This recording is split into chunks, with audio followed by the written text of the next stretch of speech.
Arizona loses at the end and does not have a very good explanation for why against Houston.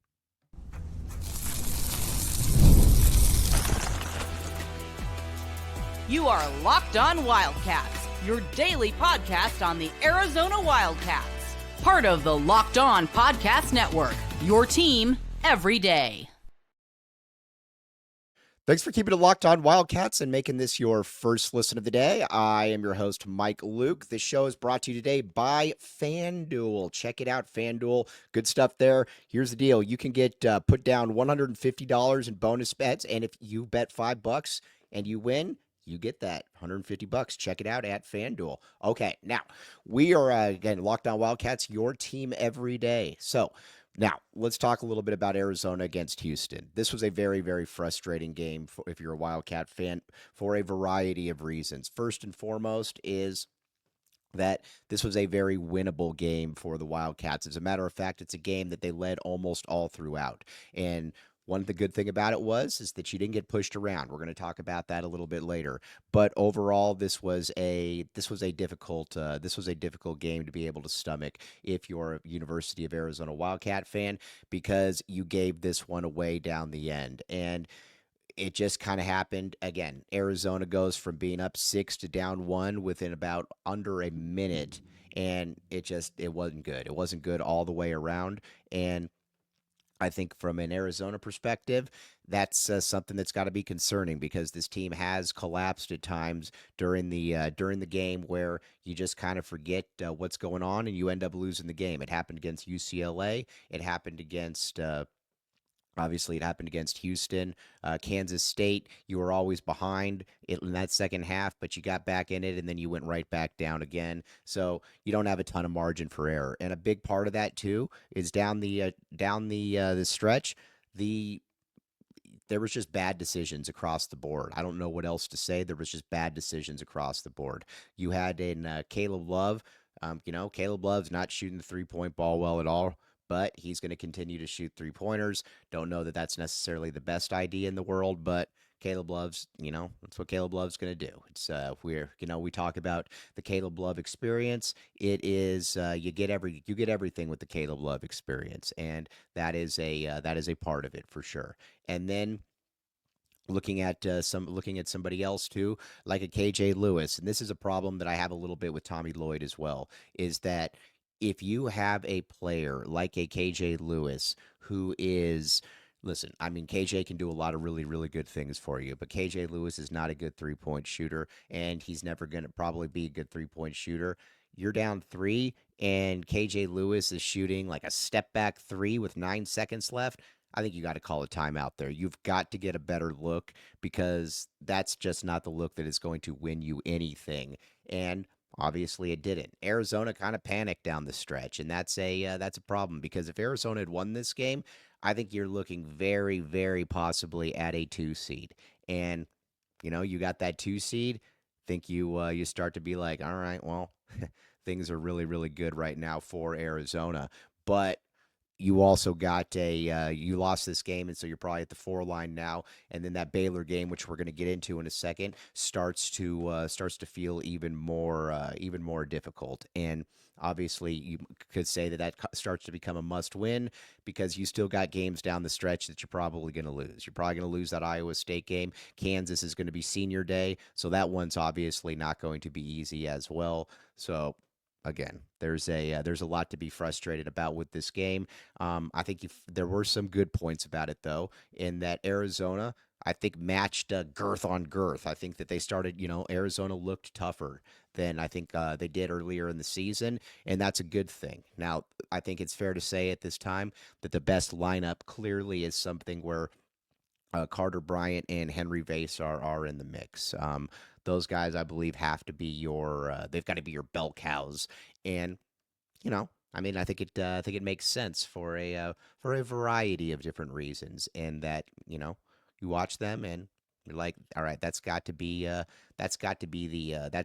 because Trey Townsend and Tobe Awaka against length, and again, basically what Houston was, and I love Tobe has really grown on me, but basically what Houston was is a those guys are just bigger versions of Tobey, and that they're about 6'9" as opposed to 6'6", and when he's going up for a shot, he's going to get that shot blocked basically every single time that does occur. So that's obviously a tough thing if you're an Arizona fan.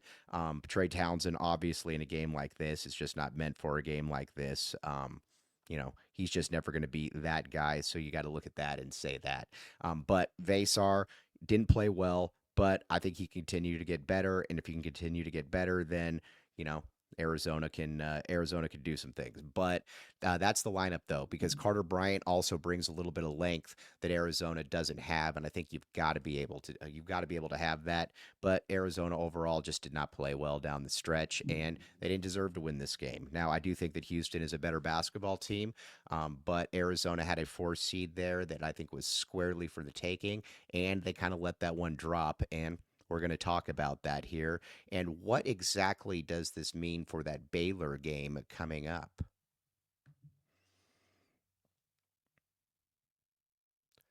But first, FanDuel. FanDuel. Check out FanDuel, my friends. Check out FanDuel. When the game tips off, the NBA action is just getting started, and there's no better place to get in there than FanDuel, America's #1 sports book.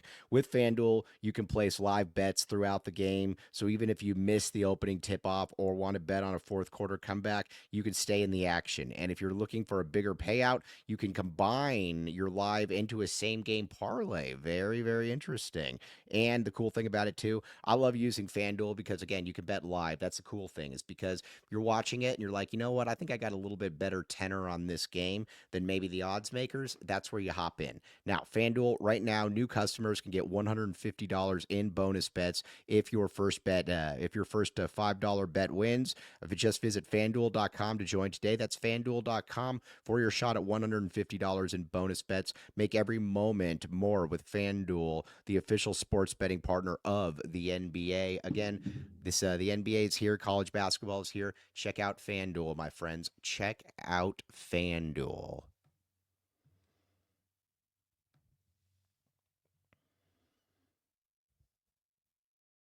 Thanks for keeping it locked on Wildcats and making this your first listen of the day. I'm your host, Michael Luke. Okay, now let's talk a little bit about what we got going forward then with Arizona Baylor Monday night. It's a game that Arizona is going to have to win.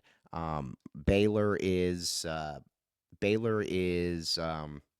just not that good. I think they should be better than they are, but they also lost their big man. So you got Norchad O'Meara, who's obviously solid. You got Edgecombe, you got Roach, you got Love, but overall, this is not the team that I think a lot of people thought was going to be able to compete for the Big 12 championship. As a matter of fact, it's been kind of a shell of that team, and they just don't look very good. That's the best way that I could put that. They don't look very good, and that's kind of that's the best thing that I can say about them is they don't look it's a team that just is not it's not playing well, and they're not very cohesive. This is a game that Arizona's got to win. Listen, right now you're 11-3 in conference. You win that game, you get to 12-3, and then you got some real winnable games as well. But that's what you've got to be able to do if you're Arizona. You've got to be able to get those wins where you can, and this is one of those, because then after that, you got 3 very winnable games. The games you should win. You got BYU, you got Utah, and you got ASU. Those are games that you got to win. But if you can get Baylor before then, especially with how difficult as you've played these teams, you got to be able to get that. And I think Arizona is going to be able to get that. Watching this team, you also know, too, that Caleb Love, listen, it is what it is. We're going to talk about him in a minute, but the Caleb Love experience is the full Caleb Love experience, and there's really there's really no other way around it. He's a mercurial player, which we will get to. But I think too that watching Arizona, that their best lineup is clearly at this point Jaden Bradley, KJ Lewis, Caleb Love, Carter Bryant, and Henry Vasar. That's your best lineup. That's the one that you want to live and die with. And I think that's what you've got to do if you're Arizona. That's the lineup that you've got to just be able to rock with. And guess what? If it doesn't work or whatever the case may be, then that is what it is. But that's the lineup that you've got to go with if you're Arizona, and that's the lineup that I think that you're going to see. I think Tommy's kind of figured that one out. That Trey or Tobe definitely has a spot for sure. Now against length, Tobe can be a little, Tobe can have a little bit more, um, Tobe can have a little bit more of an issue. But I think it also is I think it's also fair to say as well that he is he's just going to have some issues against guys like that. So there is that. Now, the one thing though that is going to be interesting is Caleb Love. What does Caleb Love mean for this team going forward, and what exactly can Arizona get out of Caleb Love?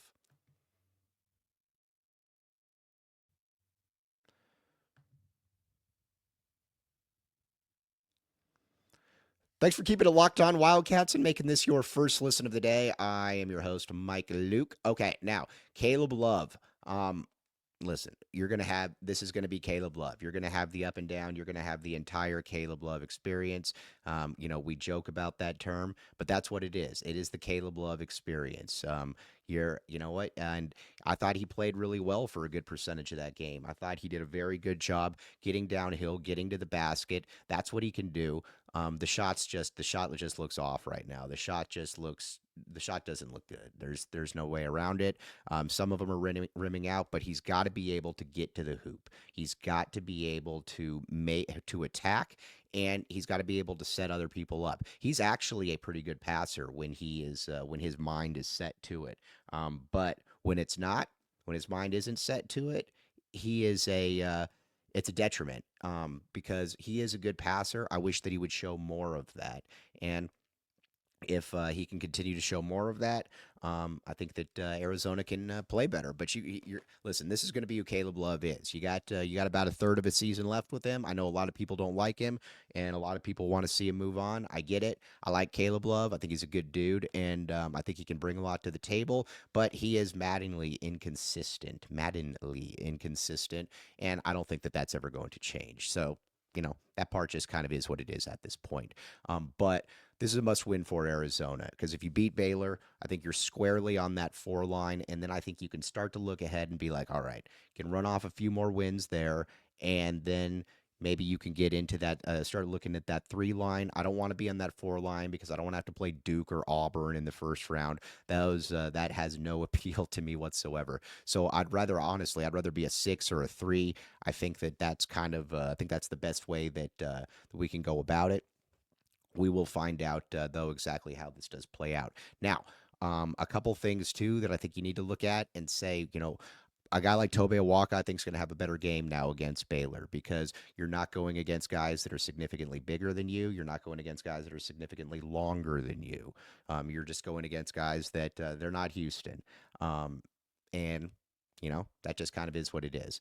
But Arizona, you got to be able to take care of business here. I think we talked going into this 3-game stretch. If you could go 2-1 in that, well, you obviously have gone 0-2. But I think there's every reason to believe that Arizona can win this game against Baylor and then get squarely into that 4 and start pushing towards that 3 again. Listen, this team is obviously flawed. I don't. There's no doubt about it. This is a flawed basketball team, but it's also still a good basketball team. And I think that you can't really lose focus of that. I think you've just got to look at the lineup and you've got to say, all right, certain guys got to do more, certain guys got to play. And if you're Arizona, that's, I think, what you are looking for. All right, now, tomorrow we're going to come back and we're going to break down the Baylor. We're going to preview Baylor, everything that you need to know with that game, and what exactly Arizona can do to maybe get back in the winning side of things. Because again, Arizona at the end of the day is still a good basketball team. There's still a lot to like about this team. They've just got some issues that will be a flaw all season. But I think that you're hoping that can be that can be rectified throughout. Next year, I think next year is going to be a significantly better team. I think you're going to have a lot of guys back, but you have what you have at this point. And Arizona, the big reason they lost this game is they panicked down the stretch against Houston. And That's just really why they lost the game. There's really no other reason why. That's the reason that they lost the game. But on that note, though, thank you for tuning into the post-game show on Locked On Wildcats. I'm your host, Mike Luke. Bear down, back the A, and we will be back with you tomorrow.